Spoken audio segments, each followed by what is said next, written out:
నమస్తే welcome to 6 TV నేను మీ రచన మరి ప్రస్తుతం ఈ రోజైతే రెండు తెలుగు రాష్ట్రాల యొక్క వార్తాపత్రిక యొక్క అంశాల గురించి అయితే చూసుకుందాం. ముందుగా ఈనాడులో చూద్దాము. మరి ఈనాడు వచ్చేసి మరి వైకుంఠ ద్వార దర్శనాలకు ఈ డీప్ నేడు మరి మొదటి 3 రోజులకు చూసుకుంటే మాత్రం 24.05 లక్షల మంది నమోదు చేసుకున్నట్టు కూడా మనకు చాలా స్పష్టంగా కనిపిస్తుంది. 1.76 లక్షల మందికి దర్శన భాగ్యం కలిగే అవకాశం. మరి 1.76 లక్షల అంటే మనకు మందికి మాత్రమే దర్శన భాగ్యం కలిగించే అవకాశం ఉన్నట్టు కూడా ప్రజలకైతే సూచించడం జరిగింది. మరి నెక్స్ట్ చూసుకుంటే మరి 50,000 కోట్లు మరి పింఛన్ల రూపంలో అందించాం. పుష్కరాలకు ముందే పోలవరం పూర్తి 2027లో జాతికి అంకితం చేస్తాం. సాగులో రైతులు సాంకేతికతను అందుకోవాలి. వైకాపా నిర్వాకంతో కొందరు ఇక లేడీ డాన్లను మారారు. ఏలూరు జిల్లా నల్లమాడు ప్రజావేదిక సభలో ముఖ్యమంత్రి చంద్రబాబు మాట్లాడడం జరిగింది. మరి దేని గురించి అంటే ముందుగా పుష్కరాలకు ముందే పోలవరం పూర్తి ఇలాంటి విషయాలు కూడా చాలా స్పష్టంగా మాట్లాడడం జరిగింది. మరి గోదావరి పుష్కరాల కన్నా ముందే 2027 నాటికి పోలవరం ప్రాజెక్టు నిర్మాణం పూర్తి చేసి జాతికి అంకితం చేస్తామని కూడా చంద్రబాబు చాలా స్పష్టంగా తెలియజేయడం జరిగింది. మరి ఈ ప్రాజెక్టు సాకారం అయితే గోదావరి జిల్లాలో నీటి ఎద్దడి ఉండదని కూడా పేర్కొన్నారు. మరి నీటి సమస్యలు ఎక్కడైతే ఉంటాయో మరి వాటికి ఈ యొక్క ప్రాజెక్టు వల్ల కూడా పూర్తిగా క్లోజ్ అయ్యే అవకాశాలు కూడా ఉన్నాయి. అంటే గోదావరి జిల్లాలో నీటి ఎద్దడి అంటే ఇలా ఇప్పటి నుంచి ఇక నీటి సమస్యలు ఉండదు అని కూడా చాలా స్పష్టంగా అయితే చెప్పడం జరుగుతుంది. మరి ఇక్కడ చూసుకుంటే 1.65 లక్షల కోట్లు వెచ్చిస్తున్నాము. గత 18 నెలల్లో 50,000 కోట్లు పంపిణీ చేశామని కూడా చెప్పారు. మళ్ళీ ఏలూరు జిల్లా ఉంగుటూరు మండలం గోపినాథపట్నంలో సోమవారం ఎన్టీఆర్ భరోసా సామాజిక పింఛన్ల పంపిణీ కార్యక్రమంలో సీఎం పాల్గొన్నారు. మరి నిన్న చూసుకుంటే మాత్రం మనకి ఎన్టీఆర్ భరోసా సామాజిక సంస్థ యొక్క పింఛన్ల పంపిణీ కార్యక్రమంలో అయితే సీఎం పాల్గొనడం జరిగింది. సో పింఛన్లు కూడా ప్రతి ఒక్కరికి ఇంటింటికి వెళ్ళి కూడా అందజేయడం జరిగింది. మరి నెక్స్ట్ మనం చూసుకుందాము. మరి నిన్న ఈ యొక్క ప్రజావేదికపై కూడా చంద్రబాబు కూడా మాట్లాడడం జరిగింది. గతంలో వైకాపా ప్రభుత్వ నిర్వాహకంలో కొందరు మహిళలు గంజాయి అమ్మి లేడీ డాన్లుగా ఎదిగారు. మరి చాలా మంది కూడా మహిళలు కూడా గంజాయి అంబి కూడా లేడీ డాన్ గా మారినట్లు కూడా దాని గురించి కూడా చాలా స్పష్టంగా కూడా నిన్న మాట్లాడడం జరిగింది. మరి తాజాగా నెల్లూరులో ఓ మహిళ బయటకు వచ్చారు. మరి నాటి ప్రభుత్వం గంజాయి కట్టడికి ఒక సమీక్ష చేయలేదంటే వైకాపా ఎంత ప్రమాదకర పార్టీయో ప్రజలు ఆలోచించాలి. మరి ఇది ఆడబిడ్డల గౌరవాన్ని కాపాడే ప్రభుత్వం, అందుకే స్త్రీ శక్తి అమలు చేస్తున్నామని కూడా మరి నిన్న ప్రజావేదికపై అయితే చంద్రబాబు అయితే మాట్లాడడం జరిగింది. మరి నెక్స్ట్ చూసుకుందాము. మద్యం ముడుపుల సొమ్మును నగల రూపంలో ఇచ్చేశా. ప్రతిఫలంగా కమిషన్ తీసుకున్న సిటీ విచారణలో అనిల్ వెల్లడి. మరి తన డోలా కంపెనీలోకి 78 కోట్లు జమైనట్లు అంగీకారం. మరి అనిల్ అయితే చెప్పడం జరిగింది. మరి ఈ యొక్క కంపెనీ ద్వారా డోలా కంపెనీలోకి 75 కోట్లు జమైనట్లు కూడా చెప్పడం జరిగింది. కొత్తగా తెరపైకి చాముండా బులియన్ యాజమాని చేతన్ కుమార్ పేరైతే వెల్లడించా అంటే బయటికి రావడం జరిగింది. ఆ పేరు కూడా మరి చూడాలి నెక్స్ట్ మరి ఏం జరుగుతుంది అనేది. మరి నెక్స్ట్ చూసుకుందాము. గాజు వంతెన పై నుంచి వ్యూ ఇలా. మరి నిన్న విశాఖలో సిగలో మరో అందమని చెప్పుకోవచ్చు. నిజంగా కైలాసపై గాజు వంతెన ప్రారంభం. మరి గాజు వంతెనతో విశాఖలో పర్యాటకం మరింత అభివృద్ధి చెందుతుందని ఎంపీ శ్రీ భరత్ అన్నారు. కైలాసగిరిపై విఎంఆర్డిఏ సాయి మోక్ష అండ్ లాజిస్టిక్స్ అలాగే భారత మాత వెంచర్స్ సంయుక్తంగా 7 కోట్ల వ్యయంతో నిర్మించిన గాజు వంతెనను సోమవారం ఆయన ప్రారంభించడం జరిగింది. సో మనం ఇక్కడ చూసుకుంటున్నాం కదా.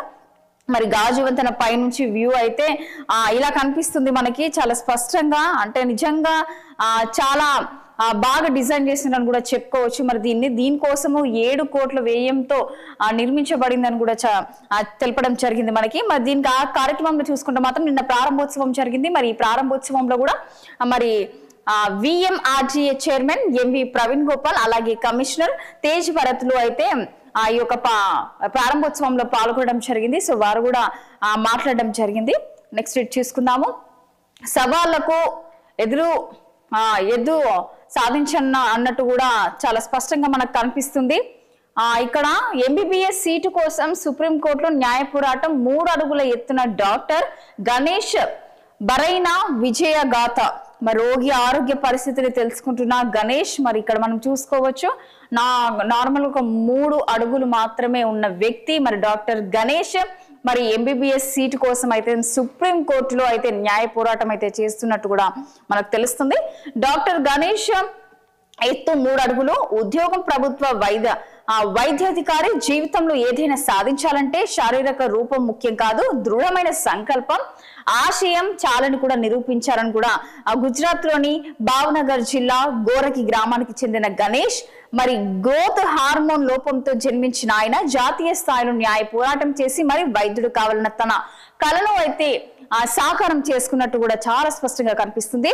ఆ నీట్ లో మంచి మార్కులు సాధించిన ఎత్తు తక్కువన్న కారణంతో తనకు ఎంబీబీఎస్ అడ్మిషన్ ఇచ్చేందుకు భారత వైద్య మండలి నిరాకరించినట్లు కూడా గణేష్ తెలపడం జరిగింది. సో 3 అడుగుల వ్యక్తిని అలా ఉన్నారు అని కూడా ఎంబీబీఎస్ సీట్ కోసం కానీ సీట్ వచ్చిన మంచి మార్కులు వచ్చినా కూడా నిరాకరించడం జరిగింది. కేవలం తన సంకల్పంతో అయితే ఈ ప్లేస్ లో ఉన్నట్టు కూడా చాలా స్పష్టంగా కనిపిస్తుంది. ఈ ప్లేస్ కోసం న్యాయ పోరాటం దగ్గర కూడా ఎంతో పోరాటం చేసి ప్రస్తుతము నిల్చుండని చెప్పుకోవచ్చు. ఆ నిర్ణయాన్ని సవాల్ చేస్తూ గుజరాత్ హైకోర్టులో కేసు వేయగా తనకు ప్రతికూలంగా తీర్పు వచ్చిందన్నారు.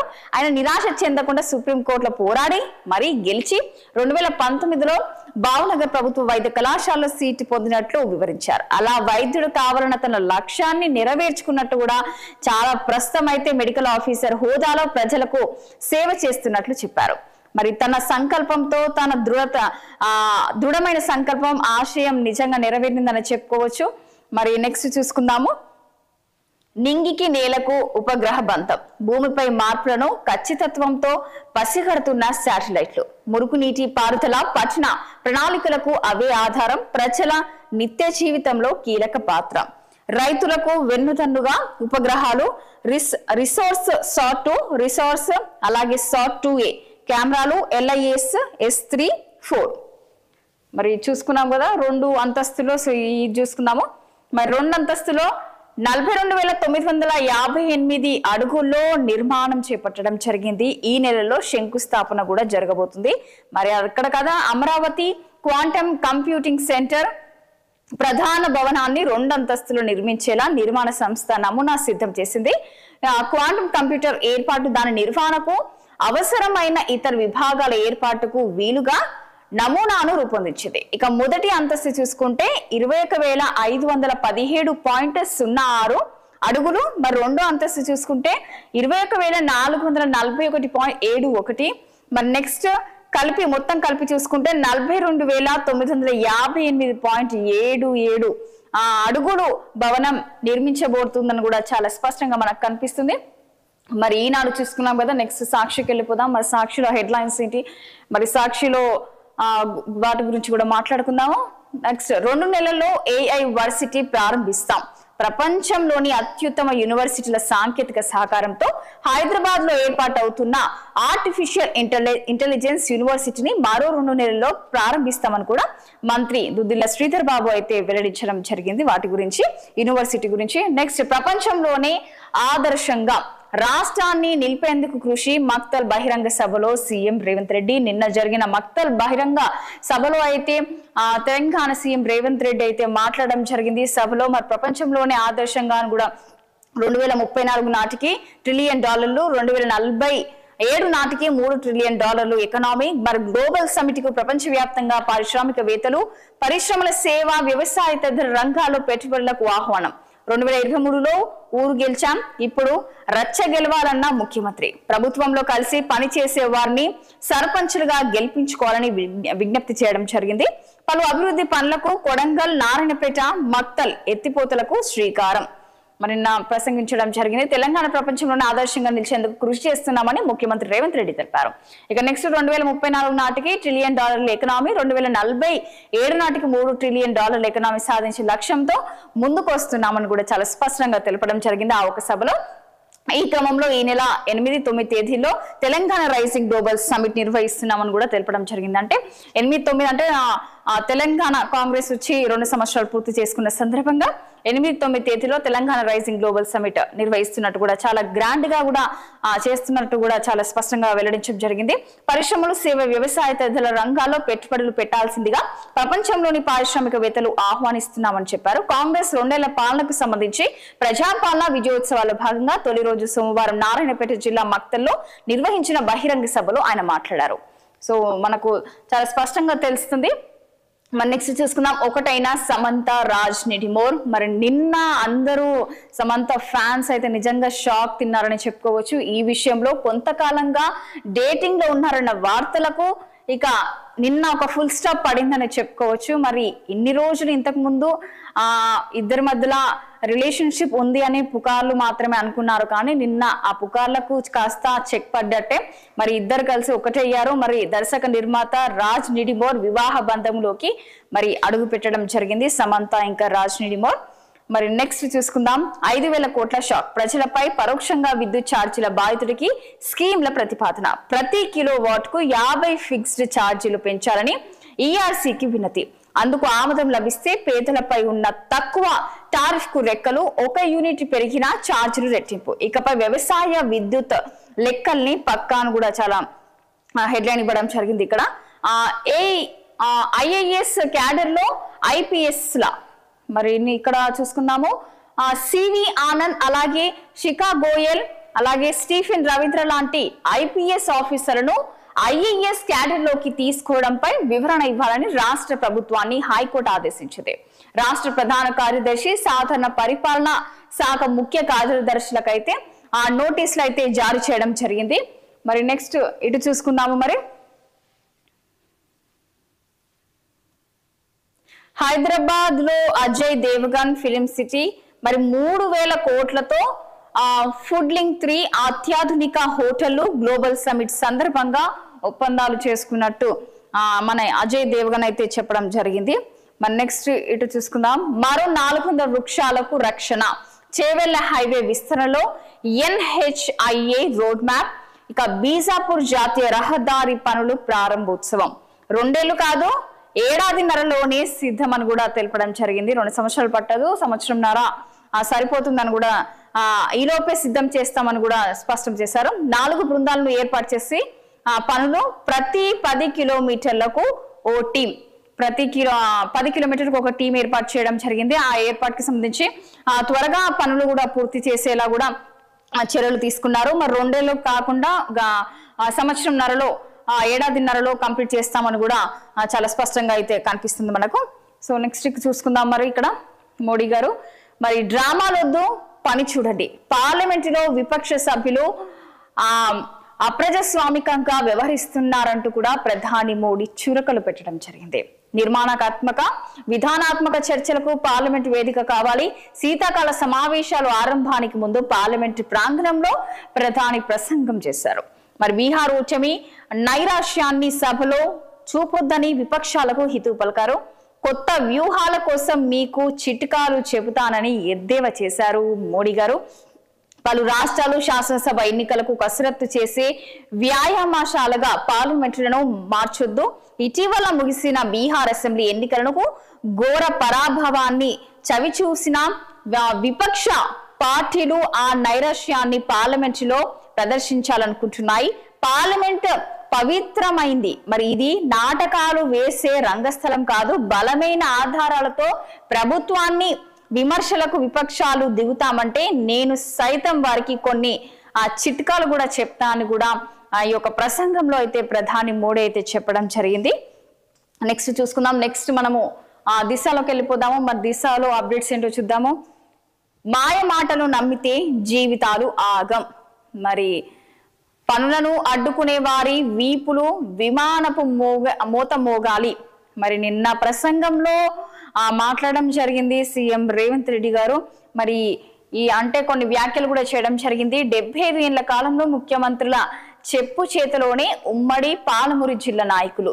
మీ ఆశీర్వాదంతో నేను సీఎంగా ఉన్నా అవసరమైన నిధులు కేటాయించి జిల్లాను ప్రపంచ స్థాయిలో నిలుపుతాం. 10 ఏళ్లలో 100 ఏళ్లకు సరిపడా అభివృద్ధి చేసుకుందాం. 2 ఏళ్లలో మక్తల్, నారాయణపేట, కొడంగల్ ఎత్తిపోతల పూర్తి. మక్తల్లో 2 ఏళ్ల ప్రజాపాలన సభలో సీఎం రేవంత్ రెడ్డి నిన్న సభలో అయితే మాట్లాడడం జరిగింది. మరి మక్తల్లో జరిగిన సభలో శంకుస్థాపన చేసిన మనము చూసుకున్నాము. మరి శంకుస్థాపనలో కూడా మంత్రులు కూడా పాల్గొనడం జరిగింది. మరి నెక్స్ట్ చూసుకుందాము అప్డేట్. కేరళ సీఎం కు ఈడీ నోటీసులు. ఇక మనము విజయ్ పిఏతో పాటు ఆర్థిక శాఖ మాజీ మంత్రి థామస్ సైతం మాత్రము ఈ యొక్క ఈడీ నోటీసులు అయితే వెళ్ళినట్టు కూడా చాలా స్పష్టంగా మనకు కనిపిస్తుంది. మరి నిన్న పార్లమెంట్ చర్చకు మరి మోడీ గారిని ఇంతకుముందు మనం మాట్లాడుకున్నట్టు దాని గురించి మరి SIR మంటలు పార్లమెంట్ లో చర్చకు ప్రతిపక్షాల పట్టు వెల్లోకి దూసుకెళ్లి నిరసన తెలిపిన ఎంపీలు. తొలి రోజే ఉభయ సభలో గందరగోళం, రాజ్యసభ నుంచి విపక్ష సభ్యుల వాకౌట్. మరి మణిపూర్ GST బిల్లుకు లోక్సభ ఆమోదం. చట్టసభలో డ్రామాలొద్దు, ఎన్నికల ఓటముల నుంచి ప్రతిపక్షం బయటికి రావాలి అని కూడా ప్రధాని మోడీ వ్యాఖ్యలు చేయడం జరిగింది. కీలక అంశాలపై మాట్లాడకుండా ఆ మోడీని డ్రామా చేస్తున్నారనుకుంటూ కూడా ఖర్గే దీని విషయంలో కూడా చాలా స్పష్టంగా వ్యాఖ్యలు అయితే చేయడం జరిగింది. మరి నెక్స్ట్ చూసుకుందాం. GHMCలో 300కు పైగా వార్డులు. మరి ఒకే వార్డులో 30,000 మంది ఓటర్లు ఉండేలా చర్యలు తీసుకున్నారు. మరి హెడ్ ఆఫీస్ అలాగే జోనల్ సర్కిల్ స్థాయిలో 3 రోజులుగా కసరత్తు. టౌన్ ప్లానింగ్ అధికారుల ద్వారా వార్డుల విభజన, ఊపందుకున్న విలీన అలాగే వికేంద్రీకరణ ప్రక్రియ. ఇక్కడ మనం చూసుకుంటున్నాము GHMCలో 300కు పైగా వార్డులను కూడా చాలా స్పష్టంగా మనకు కనిపిస్తుంది. 27 మున్సిపాలిటీల విలీన ముసాయిదాకు గవర్నర్ ఆమోదం. మరి చూడాలి, మరి 27 మున్సిపాలిటీల విలీన ముసాయిదాకు గవర్నర్ ఆమోదం తెలిపినట్టు కూడా చాలా స్పష్టంగా మనకు కనిపిస్తుంది. మరి ఇటు చూసుకుందాము. కాలేజీలో పైరవికారులొద్దు. ఇక మచ్చలేని వ్యక్తికి VC బాధ్యతలు ఇవ్వాలంటున్న వైద్య వర్గాలు. వైద్య విద్యలోని సీనియర్ నిజాయితీ పరులకు అవకాశం ఇస్తే మేలని సూచన. అవినీతి పరులకు చోటు ఇవ్వొద్దని విజ్ఞప్తి. లేదంటే మళ్ళీ సర్కార్కు తలనొప్పిగా మారే ఛాన్స్. అవినీతి ఆరోపణలతో ఇటీవల VC పదవికి డాక్టర్ నందకుమార్ రాజీనామా. నెక్స్ట్ PG పరీక్షల రివాల్యుయేషన్ నుంచి ఇన్ఛార్జ్ నియామకాలు వరకు అవినీతి. మన నెక్స్ట్ ఇటు చూసుకుందాం మొబైల్స్ గురించి. కొత్త మొబైల్స్ లో ఇన్బిల్ట్ గా సంచార్ సాతి మరి యాప్ తప్పనిసరిగా ఉండాలని కూడా దేశ తయారీ సంస్థలకు కేంద్రం ఆదేశాలు ఇచ్చినట్టు మనకు తెలుస్తుంది. దిగుమతి చేసుకున్న ఫోన్లను 90 రోజుల్లో ప్రీ ఇన్స్టాల్ చేయాలని స్పష్టం చేశారు. అలాగే డిసేబుల్ చేసే అవకాశం లేకుండా చూడాలని కూడా ఆదేశం ఇవ్వడం జరిగింది. కొత్త మొబైల్స్ లో అయితే ఇన్బుల్ట్ గా ఒక యాప్ ఇవ్వడం జరిగింది. మరి నెక్స్ట్ IAS హోదాలో IPS లా మరి వారికి ఆ స్థాయి ఎలా కల్పిస్తారు? 10వ తేదీలోపు వివరణ ఇవ్వండి. రాష్ట్ర ప్రభుత్వం CS కు హైకోర్టు ఆదేశాలు. CV ఆనంద్ అలాగే శిఖా గోయల్ స్టీఫెన్ రవీంద్ర కొనసాగింపుపై దాఖలైన పిటిషన్ విచారణ సందర్భంగా కామెంట్ చేయడం జరిగింది. ఇంతకుముందు మనము దీని గురించి మాట్లాడుకున్నాము. మరి 5 గ్రామాల్లో నామినేషన్లు నిల్. మరి 133 వార్డులోనూ మొదటి విడత నామినేషన్ల పరిశీలన పూర్తి. ఒక సర్పంచ్ పదవికి సగటుగా 5గురు పోటీ. రెండో విడత నామినేషన్లకు నేడే లాస్ట్ ఛాన్స్. మరి రెండో విడతకి ఈ రోజుకి లాస్ట్ ఛాన్స్ అని చాలా స్పష్టంగా కనిపిస్తుంది. మరి 5 గ్రామాల్లో మాత్రం నామినేషన్లు నిల్లని కూడా తెలుస్తుంది. మరి చూడాలి మరి ఏం జరుగుతుంది అనేది. మరి నెక్స్ట్ చూసుకుందాం. ఇక్కడ మరి ఇంతకు ముందు మనం మాట్లాడుకున్నాం ఒకటైన సమంత రాజ్ నిన్న మొత్తము ఒక వైరల్ న్యూస్ అని చెప్పుకోవచ్చు ఇది. మరి మొత్తం నిన్న సమంత ఇంకా రాజ్ మాత్రమే సోషల్ మీడియాలో ఒక వైరల్ అంశం అని చెప్పుకోవచ్చు దీని గురించి. మరి నెక్స్ట్ మనము V6కి వెళ్ళిపోదాము. ఇక హైదరాబాద్ మెగా సిటీ GHMCలో 27 మున్సిపాలిటీలు కార్పొరేషన్లు విలీనానికి గవర్నర్ గ్రీన్ సిగ్నల్. ORR లోపలి ఇక వెలుపలి ప్రాంతాన్ని గ్రేటర్ గొడుగు కిందికే GHMC మున్సిపల్ చట్టాల సవరణ ఆర్డినెన్స్ పై గవర్నర్ సంతకం. ఇక ఏ క్షణమైన గెజిట్ నోటిఫికేషన్ విస్తరించనున్న హైదరాబాద్ సరిహద్దులు. ఇక్కడ మనం చూసుకున్నాం నిన్న మనము మక్తలో జరిగిన సభలో మరి సీఎం శంకుస్థాపన చేశారు. అలాగే సభలో మాట్లాడడం కూడా జరిగింది. దీని గురించి మనము ఇంతకుముందు మాట్లాడుకుందాము. సో అలాగే దీని గురించి పార్లమెంట్ మోడీ చేసిన వ్యాఖ్యలు కూడా మాట్లాడుకున్నాము మనం నిన్న. మరి ఎన్నికలకు ఎట్లా గెలవాలో ప్రతిపక్షాలకు కూడా టిప్స్ ఇస్తా అని కూడా మోడీ చాలా స్పష్టంగా చెప్పడం జరిగింది. సో చూసాం కదా. సో మరి ఇది మరి ఈ రోజు ఇవాల్టి 2 తెలుగు రాష్ట్రాల యొక్క అంశాల గురించి అయితే తెలుసుకుందాం. మళ్ళీ రేపు కలుద్దాము. చూస్తూనే ఉండండి 6 టీవీ, సామాన్యుడి ఆరు ప్రాణం.